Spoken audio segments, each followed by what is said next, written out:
Week number 6. Look at this.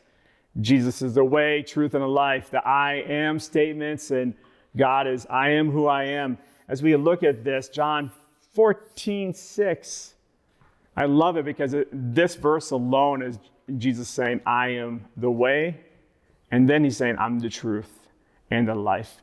Which is cool because at the end he talks about life. It's like what we've been talking about, the resurrection and the life. It's not just, it's not God is going to sustain us now. God's going to give us bread for now. God's going to give us what we need for now, but not just now, but he is the life and he's going to give us eternity. So it's not just, it's life more abundantly. It's he's going to sustain our needs, my needs, not just all my wants, but my needs. But I also say he's the way. And he goes, I am the way. This goes back to the Israelites again, how God led them through, how they were being trapped between the Egyptian army coming at them and the Red Sea, and they were stuck in the middle, and there seemed to be no way. There's no way. And I love how God opened up the sea, the impossibility of the sea to open up to bring them through it. That's such a big thing because he became the way.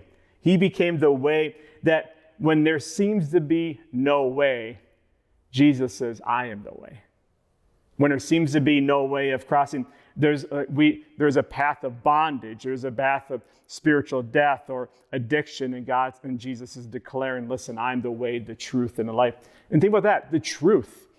Moses declared, this is what God says on the tablets, the 10 Commandments. And they're speaking, this is, saying different truths about the promises that God has for them. So there's truth laid all in the journey. Then I love how Jesus says, but the embodiment of Jesus Christ is, I am the truth. What I say is the truth. It's not a lie. You can believe it. You can take it to the bank. You can take what I say to the bank. And can I just tell you this? There's going to be a lot of people saying a lot of things, but we believe the Bible is the truth and what God says is the truth. And it's not just the truth for the day, but it's the truth forever. That we stand upon the Spirit and the truth, that we stand upon what God says because what God says brings life. And then he says, I am the life. I am guiding you. So here's what I want us to say as we close. I want us to think about this. He is the way. He's the path when there doesn't seem like to be one. Maybe you're at a crossroads right now saying, how is God going to work through this? What's God going to do? How are we going to get to the other side? The enemy's coming be here, and there's impossibility in front of me. And I'm telling you, God makes a way. And it's no longer, I love when he says, I am the way. He doesn't say this is a path, I'm a path. He says, I'm the way. When you seek me, you'll find the way.